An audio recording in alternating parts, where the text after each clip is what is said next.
আসসালামু আলাইকুম। Nucleic acid মানবদেহের মাস্টার মলিকুল। বিজ্ঞানী লেভিন 1921 সালে নিউক্লিক অ্যাসিডকে দুই ভাগে ভাগ করেন, ডিএনএ এবং আরএনএ। লেভিন শব্দটি 3 অক্ষরের এবং 1921-এর শেষ 2 অঙ্কের যোগফল 3 আমরা এভাবে মনে রাখতে পারি। নিউক্লিক অ্যাসিড মোট 5টি মৌল দ্বারা গঠিত: হাইড্রোজেন, কার্বন, নাইট্রোজেন, অক্সিজেন এবং ফসফরাস। এখানে আরেকটি মজার বিষয় হচ্ছে, নিউক্লিক শব্দটির যুক্তবর্ণকে ভাঙলে আমরা 5টি অক্ষর পাবো এবং এটি গঠিত 5টি মৌল দ্বারা। নিউক্লিক অ্যাসিড মোট 3টি উপাদান দ্বারা তৈরি: পেন্টোজ সুগার, নাইট্রোজেনাস বেস এবং ইনঅর্গানিক ফসফেট। পেন্টোজ সুগার অর্থ 5 কার্বনযুক্ত শর্করা, যেখানে পেন্ট অর্থ 5 এবং ওস অর্থ গ্লুকোজ বা শর্করা। পেন্টোজ সুগার 2 ধরনের: রাইবোজ এবং ডিঅক্সিরাইবোজ। রাইবোজের তুলনায় ডিঅক্সিরাইবোজের 2 নম্বর কার্বনে একটি অক্সিজেন কম থাকে। ডি অর্থ কমে যাওয়া এবং অক্সি কথাটি এসেছে অক্সিজেন থেকে, অর্থাৎ এখানে 2 নম্বর কার্বনে একটি অক্সিজেন কম থাকে বিধায় আমরা এটিকে বলছি ডিঅক্সিরাইবোজ। এবং নাইট্রোজেনাস বেস 2টি গ্রুপে বিভক্ত: পিউরিন এবং পাইরিমিডিন। পিউরিন 2টি রিংযুক্ত এবং পাইরিমিডিন 1টি রিংযুক্ত। এটিকে আমরা মনে রাখতে পারি এভাবে: পিউরিন শব্দটি ছোট, এর রিং বড় বেশি, এবং পাইরিমিডিন শব্দটি বড় এবং এর রিং কম, অর্থাৎ শব্দ যেটি ছোট রিং তার বেশি, শব্দ যেটি বড় রিং তার কম। পিউরিন গ্রুপে 2টি নাইট্রোজেনাস বেস থাকে: অ্যাডেনিন এবং গুয়ানিন, এবং পাইরিমিডিন গ্রুপে 3টি নাইট্রোজেনাস বেস থাকে: সাইটোসিন, থায়ামিন এবং ইউরাসিল। এটিকে আমরা এভাবে মনে রাখতে পারি: পিউরিন শব্দটি 4 অক্ষরের, এর অর্ধেক 2, অর্থাৎ এর অধীনে 2টি নাইট্রোজেনাস বেস থাকবে, এবং পাইরিমিডিন শব্দটি 6টি অক্ষরের এবং এর অর্ধেক 3, অর্থাৎ এখানে 3টি নাইট্রোজেনাস বেস থাকবে: সাইটোসিন, থায়ামিন এবং ইউরাসিল।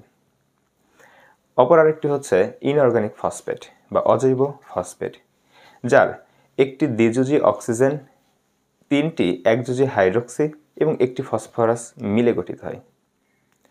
1953 সালে ওয়াটসন এবং ক্রিক সর্বপ্রথম ডিএনএর গঠন আবিষ্কার করেন। ক্রিকের যদি আমরা যুক্তবর্ণ ভেঙে ফেলি তাহলে আমরা পাবো 8 অক্ষর, এবং এই 1953-র শেষ 2 অঙ্কের যোগফল 8। এভাবে আমরা বিজ্ঞানীর নাম দিয়ে সাল মনে রাখতে পারি। মানবদেহের সকল কোষ মিলে প্রায় 100 গ্রামের মতো ডিএনএ থাকে। ডিএনএ দ্বিসূত্রাকার ডাবল হেলিক্স একটি মডেল, যার সূত্র দুটি বিপরীতমুখী হয়ে অবস্থান করে, একটি 5' to 3', আরেকটি 3' to 5'। ডিএনএর স্ট্র্যান্ড দুটি গঠিত হয় সুগার এবং ফসফেট দ্বারা, এবং 2টি স্ট্র্যান্ড যুক্ত হয় নাইট্রোজেনাস বেস দ্বারা, যেখানে নাইট্রোজেনাস বেস হাইড্রোজেন বন্ড দ্বারা যুক্ত থাকে। অ্যাডিনিন এবং থায়ামিন 2টি হাইড্রোজেন বন্ড, এবং গুয়ানিন এবং সাইটোসিন 3টি হাইড্রোজেন বন্ড দ্বারা যুক্ত হয়। একটি নাইট্রোজেনাস বেস এবং একটি পেন্টোজ সুগার মিলে গঠিত হয় একটি নিউক্লিওসাইড, এবং এই নিউক্লিওসাইডের সাথে যদি একটি ফসফেট গ্রুপ যুক্ত হয় তখন গঠিত হয় একটি নিউক্লিওটাইড। আর ডিএনএ যেহেতু অসংখ্য নিউক্লিওটাইড দ্বারা গঠিত, তাই ডিএনএকে আমরা বলতে পারি পলিনিউক্লিওটাইড যৌগ, অর্থাৎ ডিএনএর অপর নাম পলিনিউক্লিওটাইড যৌগ। পিউরিন গ্রুপ অ্যাডেনিন এবং মিলে গঠিত হয়, এবং পাইরিমিডিন গ্রুপ এবং সাইটোসিন মিলে গঠিত হয়। ডিএনএ টোটাল ব্যাস হচ্ছে 20 অ্যাংস্ট্রম, এবং এর একটি প্যাচের দৈর্ঘ্য হচ্ছে 34 অ্যাংস্ট্রম, এবং প্রত্যেকটি প্যাচের মধ্যে 10 জোড়া মনোনিউক্লিওটাইড থাকে। তাহলে একটি প্যাচের দৈর্ঘ্য যদি 34 অ্যাংস্ট্রম হয় এবং তার মধ্যে যদি 10 জোড়া নিউক্লিওটাইড থাকে, তাহলে একটি নিউক্লিওটাইডের সাথে আরেকটি নিউক্লিওটাইডের দূরত্ব হচ্ছে 3.4 অ্যাংস্ট্রম, এবং একটি প্যাচের মধ্যে টোটাল 25টি হাইড্রোজেন বন্ড থাকে।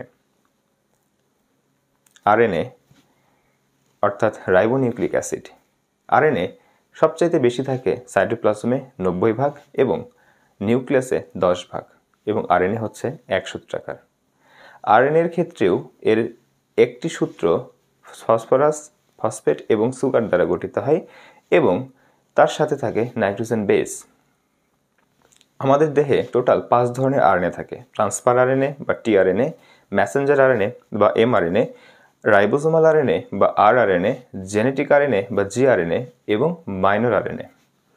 এই 5টি আরএনএর মধ্যে সবচাইতে বেশি পরিমাণে থাকে আরআরএনএ, এটি থাকে 80 থেকে 90 ভাগ, এবং সবচাইতে ছোট আরএনএ হচ্ছে টিআরএনএ, সবচেয়ে ক্ষুদ্র। তো আগামী দিন ইনশাল্লাহ আরও মজার কিছু নিয়ে আলোচনা হবে। সেই পর্যন্ত সবাই ভালো থাকুন, সুস্থ থাকুন। আসসালামু আলাইকুম।